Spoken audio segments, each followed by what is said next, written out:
Welcome to Engaged Company Culture, a podcast directed at you, helping you to stop the employee exodus in your organization. This podcast has 3 different types of episodes. First, you have tips, tricks, observations, stories, research from me, Dr. Catherine Weiberg of Profitable Alignment. Second, interviews with other consultants, other coaches who are here to serve you so you can learn other tips and tricks to engaging your employees, to stop the employee exodus, to consciously create and continue a company culture where people want to be and where they encourage other people to come to work and to become your customers. Third, I interview other business leaders who have engaged company cultures and want to share their stories. You might learn from them how they have applied principles of company culture to increase their employee retention, increase their profits, increase their productivity, and increase everyone's job satisfaction. Thank you for joining me. I hope you enjoyed today's episode. Thank you for tuning into today's episode of Engaged Company Culture by Profitable Alignment. I am Dr. Catherine. Today, I have the opportunity of interviewing Mr. Paul Forchione. His company is A Call to Action. Paul actually has a really interesting story. He works with both individuals and companies, but it is based on his early life. Paul was born with cerebral palsy. It was so severe that doctors told his mom he would never walk. Thank goodness for a wonderful mom and a great mindset. That was not his story. He was able to overcome it and is now able to live an extremely active life. It wasn't easy, however, for him to get to this point. Today, as a mindset coach, Paul shares his story with his clients to help them rewrite their own stories and go after their true dreams and desires. As I talk with Paul, you are going to understand how he applies all of his mindset coaching, both to individuals and organizations. Paul, welcome. I'm so happy to have you here today. Dr. Catherine, it's been a pleasure. It's a pleasure talking with you today. Thank you. I first wanted to find out, what was it like for you growing up with cerebral palsy and getting to where you are right now? Yeah. So if your viewers don't know what cerebral palsy is, it's lack of oxygen to the brain at labor. And as a result of this lack of oxygen to the brain at labor, it can leave one side of the body paralyzed. And when I was born, I wasn't moving the right side of my body very much. And obviously my mom was very concerned about that. So she got me to the doctors. And that's where I was diagnosed, where I did have cerebral palsy. And mentioned in my bio, this doctor thought that cerebral palsy was so severe that he thought I would never, ever be able to walk. I've had many conversations with my mom about this. And when she heard that news originally, it devastated her, cried herself to sleep, wondering what the life was going to be for her baby boy. But she told me that next morning when she woke up and got me ready for the day. She said that I gave her a look if to say, Mom, do not let this be my story. I want to be able to walk. And that mama bear inside of her started raging. She got a second opinion, a third opinion, a fourth opinion, a fifth opinion, finally found a physician willing to help us. And with this physician's help and me doing physical therapy 5 to 6 times a week and my mom's unrelentless attitude to make sure I was walking between age 2 and 3. Now, I don't really remember that very much, but I remember being put into soccer roughly when I was about 5 years old. And at the time, I probably could run about 25 to 50 yards before my leg would give out. So basically on the soccer field, I'm standing there where kids are playing soccer around me. And I'll never forget one day after practice, I was going to go to my mom and tell my mom, I don't want to play soccer anymore. Kids are making fun of me. I'm not having fun. I'm done. And I'll remember what my mom told me because it has stuck with me to this day. She said, Paul, if you do not want to play soccer anymore, that is fine, but you need to honor your commitments. So you need to finish out that soccer season. And if you don't want to play soccer after that, that is fine. And that I've kept that mantra all my life, whether that be in my personal life, whether in my business life, where if I make a commitment, I honor it, then I evaluate it and move forward. So I finished out that soccer season. I'm 41 years old. I haven't played soccer since that season, but I did finish it out. But I got a big break roughly after that soccer season. I got surgery on my right foot to give me a little bit more spring in my step, to get almost to take away that pain. Well, almost it did take away that pain that I was feeling when I was running. And this surgery was a game changer for me. I didn't know how big it was until my first day at PE. I switched schools at this time. Physical education. We did our stretches, and the teacher says, "Okay, guys, run a lap." And I'm thinking to myself, here we go again. I'm going to run 25 to 50 yards. I'm going to have to stop. These kids are going to see that. They're going to start to tease me. But because of the surgery was different, I went past that point where I normally have to stop. And I remember saying to myself, come on, Paul. Come on, buddy. You got this. You got this. You got this. And I finished the lap with the other kids. On the outside, I kept it cool. But on the inside, I was like, yes, yes, yes. The first time in my young life where I fit in, I didn't stand out. I felt so great about myself. And yes, because of the surgery, things got easier for me, but I wouldn't consider them easy. My parents got divorced roughly when I was about 12 or 13 years old. So I had to switch schools. And that's a tough age to switch schools. Kids are going through hormonal changes. They're becoming teenagers. And a lot of these kids have been going to school with each other for years and years. So they've already formed their cliques. So they don't have time for anybody new. Well, I'm somebody new. Plus, I walk with a limp and hold my right arm differently. So it was even tougher for me. It was hard for me to make any friends. I was bullied, tackled, spit on, you name it. They did it to me. It was just a rough time in my life. And while this was going on, I was raised Catholic, so my mom wanted me to go to a Catholic high school. So I did take an assessment test to see if they were going to place me when I got to high school. Well, Dr. Catherine, I must have bombed it because when I met with the principal and my mom, the principal tells the both of us that she's going to put me at the lowest level possible, and she doesn't expect much from me. I don't seem like I'm college material. After one test, I've been told this. So not only I'm being bullied and teased in school, now I think I'm stupid. I'm crying myself to sleep most nights going, why me? Why do I have to go through this? Why can't I just be like every other kid? And I don't know what came over me, but the start of 8th grade, I was sick and tired of being angry and sad all the time. I knew those weren't my go-to emotions, but because of the environment I was in, those were the two emotions that were coming up most of the time for me. So I thought to myself, what could I do to distract me from those feelings? And I thought, what if I set a goal for myself, focused in on that goal, and that will help me ignore all the noise that I was facing outside of that? And I thought, well, what could the goal be?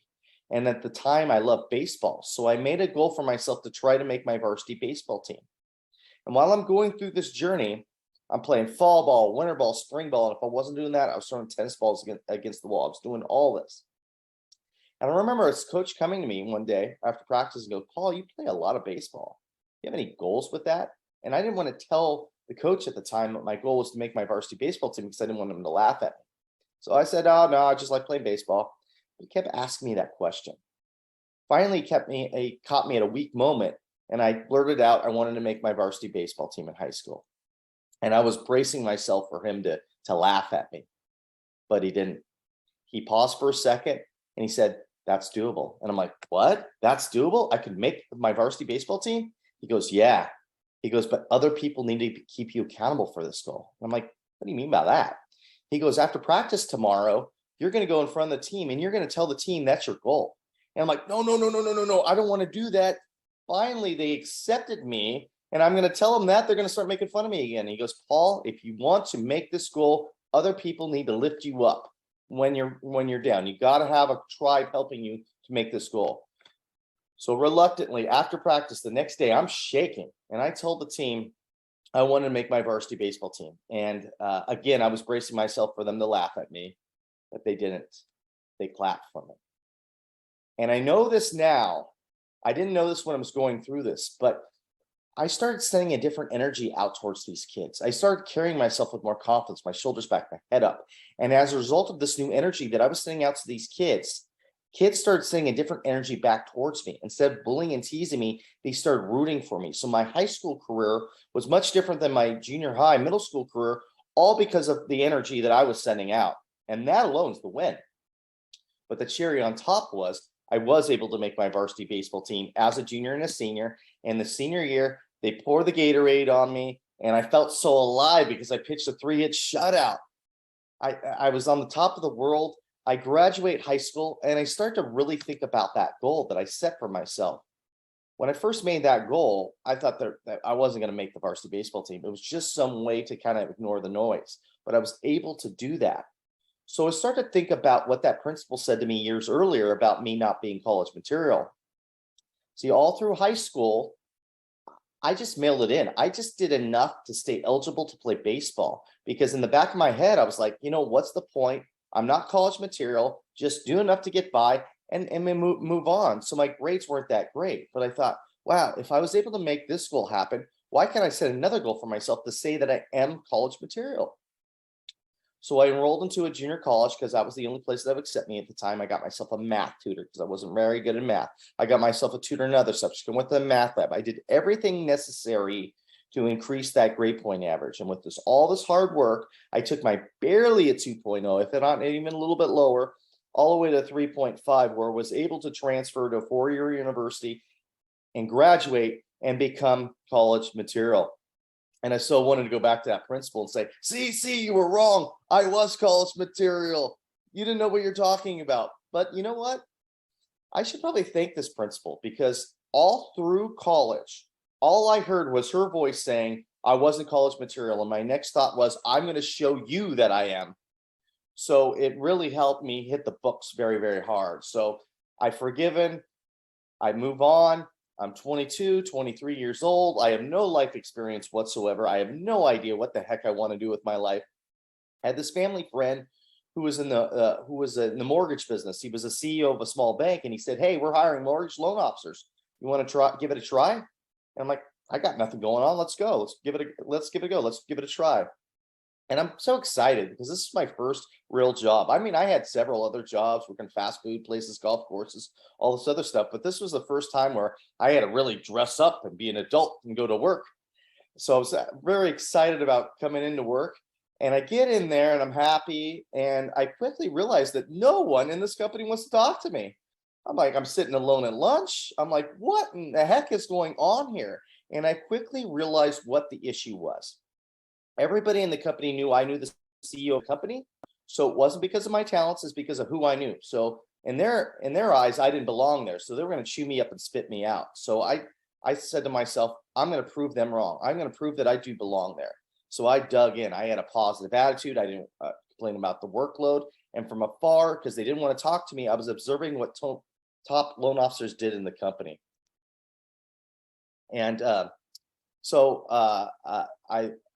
start to really start to kind of think I understand what's going on. And I think to myself, okay, I'm ready. I'm going to go out in the field and get loans for this first time. So I got my rate sheets ready and I'm going to go out the door and I'm going to start selling loans. And the CEO of the company, he sees me and he stops me and goes, "What are you doing?" I'm like, "I'm ready to go. I'm going to go out and get loans." He's like, "No, let's get you some more training and let's get you out there." And I'm like, no, I got this. Let me go. And he's like, okay. So I go out there and he was 100% right. I needed more training. I wasn't ready. I was falling flat on my face left and right. It was hard. But months would go by and I started to realize what value I could add to these clients. And I started bringing in loans and more loans and more loans. And 2 years later, I became a top producer in this company. And the people that didn't want to talk to me when I first got there are now coming to me with questions on how I was able to turn things around at such a fast clip. And I learned a valuable lesson after that. I will never, ever judge somebody else by somebody else's opinion about them. I want to give them the benefit of the doubt because who knows where their opinion is coming from. And there was times in that 2-year period where I wasn't getting treated well, where I thought about quitting. And I made millions and millions of dollars for this company. And this company would have lost out on millions and millions of dollars, all because of the culture. So I said to myself, going forward, if I'm working with somebody new, whether it be in my personal life, whether it be in my business life, I give them the benefit of the doubt. I'm not gonna go by somebody else's opinion about them. I'm gonna make my own opinion about them by their actions and what they say to me. And that's how I'm gonna judge people on. So I'm really loving the mortgage industry. I thought this was gonna be my life's work. I was having a great time. Then 2008, 2009 hit, and the economy tanked it. And this whole company that I was working for, that company just went belly up. And I had to find another job. And that whole company went belly up. This happened 3 or 4 times. So I really started to lose the luster of being in the business. But the last place I was at, they brought in this motivational speaker to kind of pump us up, get the sales numbers up. And after the presentation, I was blown away by him. He was just tremendous. So after the presentation, I went up to him and said how great of a job he did. And he was very, very gracious. He allowed me to pick his brain a little bit. He said he started as a life coach. I'm like, life coach? What in the heck is that? And he explained that to me. And like, you know what? Maybe I want to start to get into that. So on the off time of doing the mortgage stuff, I was getting my coaching certificate. I was telling people this is what I wanted to do. And people were kind of humoring me, going, okay, buddy, go ahead and save the world. But before you save the world, why don't you get a couple mortgage loans in there, will you? So they weren't really taking me too seriously. But then I started getting my website up and I started posting things on my social media, and the legal team that I was with at the time catches wind of what I was doing. And they come to me and go, what are you doing? And I was very transparent. I told them exactly what I was going to do. This is the mortgage industry was my full-time job. And this is going to be my side work. And they're like, this could be a conflict of interest. We're going to have to get back to you. I'm like, that doesn't sound good. And they came back with this 5-page report of what I could and couldn't say. And I looked at this report and I'm like, there's no way I'm going to make any traction in the coaching world if I follow this to the T. So I had to make some changes. So for a year, I didn't do anything with coaching. I just did everything mortgage. I paid down my debts. I did everything to just get everything out of the way so that I could take this leap of faith. And a year later, I quit. And people are looking at me like, you are crazy. You just made President's Club. You are a mortgage loan officer. You're great at what you do. This life coaching thing is pie in the sky nonsense.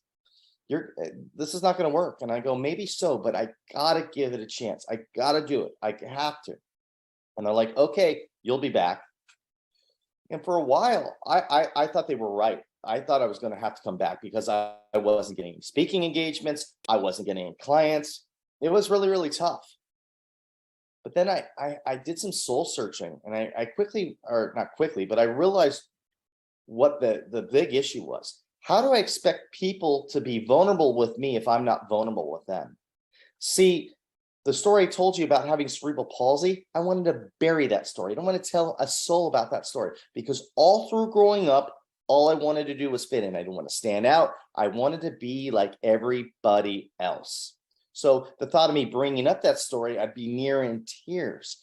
But I thought to myself, there's no way that I'm going to make any traction on that if I don't open up and tell my own story so that they understand where I'm coming from. So I started telling my story on podcasts and different people and anywhere I could tell the story. And at first it was real shaky because there was a lot of emotion behind it. But I kept telling it over and over again. And it kind of took out the emotion of it, where I could just express my story. And I'll never forget it. My first client ever comes to me and goes, Paul, I don't have cerebral palsy, but I have X, Y, and Z. And I'd be honored if I could hire you.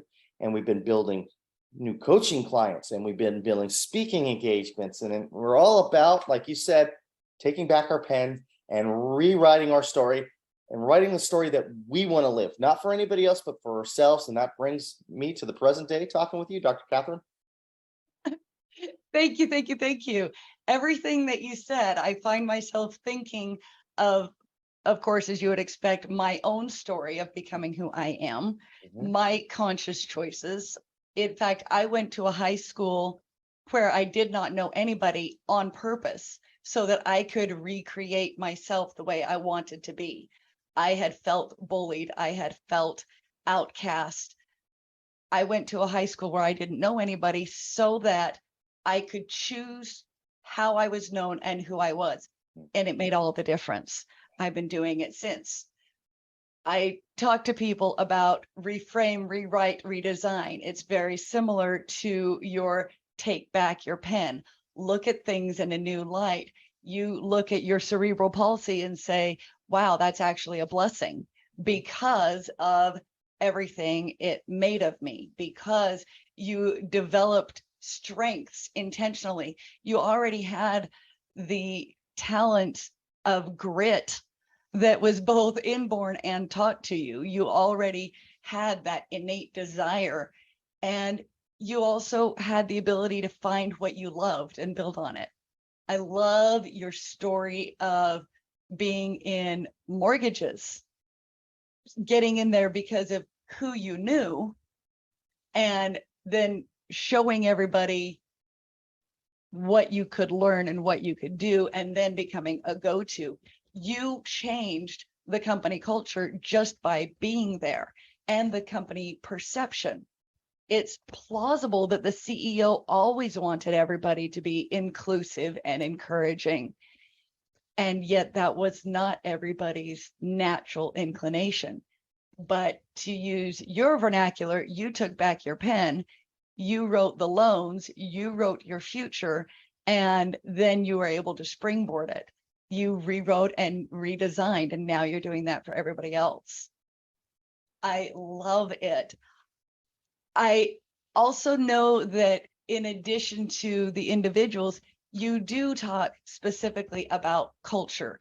You talk about how companies can help their employees write their own stories and how organizations can rewrite their stories. I'd like to hear a little bit more about how you work with organizations. Yeah. So first off, especially in the mortgage industry, I work for great companies and I work for not so good companies. And the difference was the culture of the company. I've been in companies where I lived for Mondays. I couldn't wait to get to work on Monday because it was just so much fun and we get so much work done and it was great. And I enjoyed every moment of it. And I've been in other companies where I had what's called, which I call, I didn't make this up, the Smonday blues. And the Smonday blues happens Sunday afternoon to Sunday evening, where you stop having fun with your friends and family and you start stressing about Monday morning. I've had that too. And I would rather live for Mondays. So in my talks with these companies in these organizations, we talk about that. We talk about changing that culture where people want to come to work, where they enjoy it.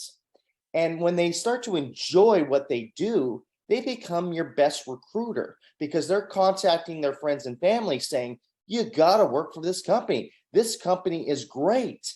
And all of a sudden, as the company owner or senior management, all of a sudden you have the pick of the litter on who you want to hire.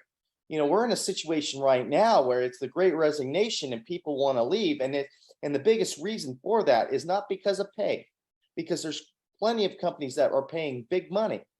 It has to do with the work culture and not feeling like that you belong there, that you're accepted. And that's what needs to be changed. We need to look at people as human beings and not as numbers. And what happens when you start looking at people as human beings as opposed to numbers, the profit will be there because a happy employee is a productive employee. So we got to look at things in a different way, and we got to look at the human side of things. Like, for instance, if, somebody comes to you, and says, I got to go, I got to take my kid to work, and this is not all the time, but every now and again, this might happen where, they have obligations with their kids and they have to go early. And that could be in a situation where you really need that employee to stay because the workload is in a certain amount. But if you look at it as a human being and go, I know, or, this person, the boss could have kids too and go, you know what, I know, I've been in a situation like that, I'll handle it. and take care of it rather than throw a fit and go, oh, I got too much work, you can't go, this and that. You look at the human being, because I'll tell you what happens when you do that. When you do that, when you need a favor, when there needs to be overtime met, that person's going to remember that you give them that break. They're going to go, you know what? They went to bat for me over here. I'm going to go to bat for them here. I know they really need me. I'm going to work the overtime. I really don't really want to, but I want to do it for my boss, because I know he has my back. And as a result, I want to have his back. Thank you. That brings to my mind exactly the same kind of thing. You're singing my song, Paul. You're singing my song. It has to be recognition of people as people. I habitually talk about find your employees' strengths and encourage those strengths. Find where people like to be. It's more than the job description. It's who are they and what do they bring? And that's how you can create the complementary teams where people who have different strengths can build off of each other, to recognizing that human factor. Also, as you were talking, I thought of two different companies that I worked for at different times in my life. The first company completely understood family has to be a priority, and we know that you will be here. I had a couple of different days where something happened at home and I had to leave. I checked in with my manager, who said, go, just go, take care of it. Come back when you're ready. You can make up the time. You can make up the work. It's good. Go. At another location, I had some things that were planned with family that were planned in advance of me taking that employment. I went to my manager and I said, this was pre-planned. And my manager said, no, you can't go. I need people who are going to be here at the office. I need somebody in your position who will be here. It very much felt like a threat of, if you go on this thing that you had planned 6 months before you started working here, you will be fired.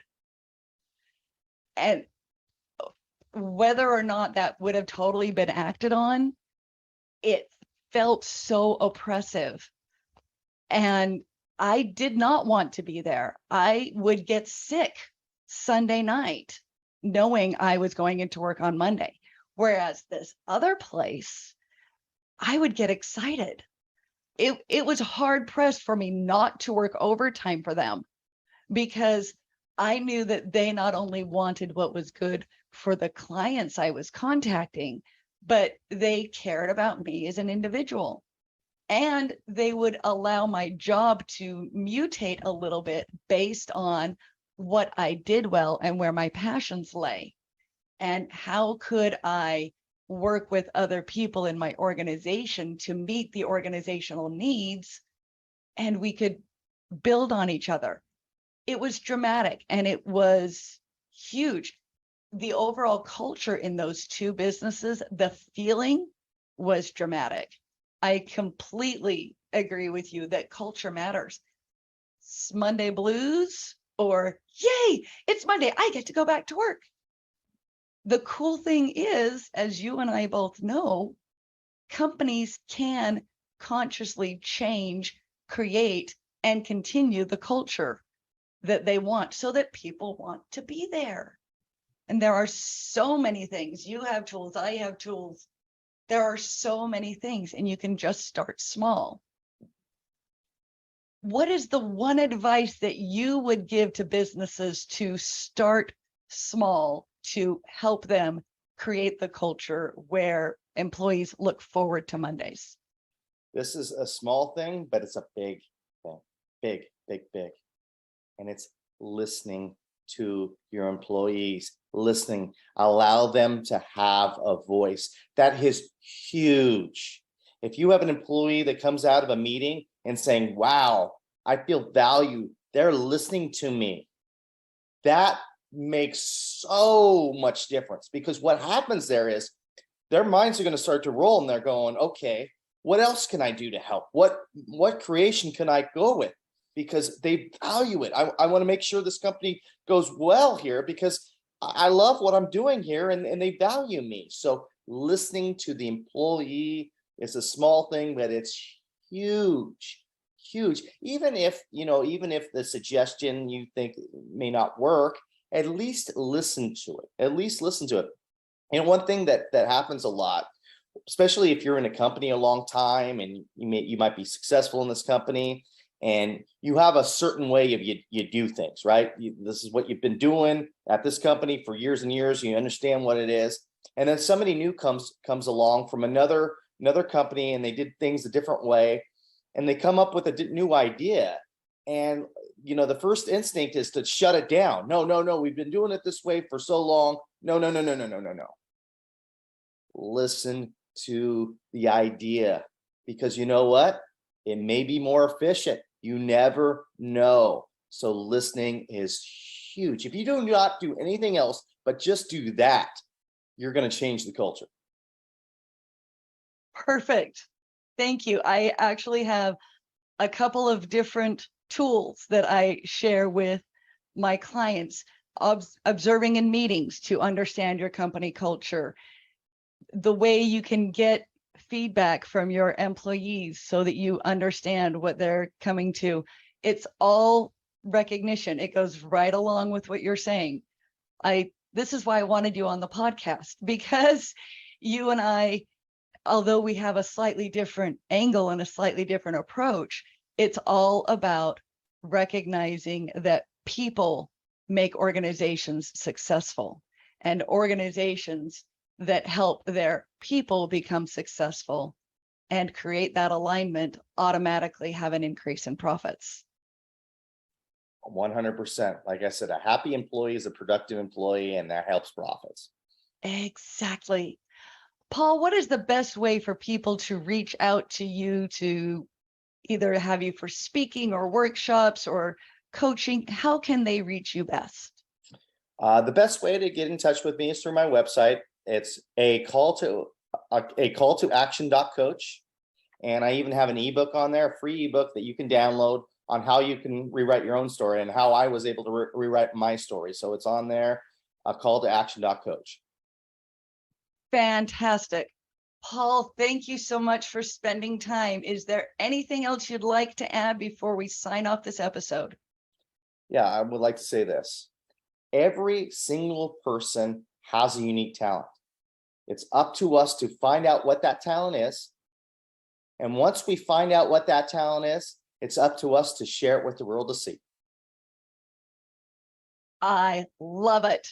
Thank you, Paul, for being here. Have a wonderful, wonderful day. And everybody who loved this episode, please like it, share it, reach out to Paul, reach out to me. We are here to help you have an engaged company culture. Thank you for listening to or viewing today's Engaged Company Culture episode. I hope you have enjoyed the episode. I hope you have learned something and have something that you can apply today to engage your company culture and encourage your employees to enjoy work, looking forward to Mondays instead of only looking forward to Fridays. If you liked this episode, please share it with someone else you know. Also, like and subscribe to Engaged Company Culture anywhere you listen to podcasts. Thank you and have a wonderful day.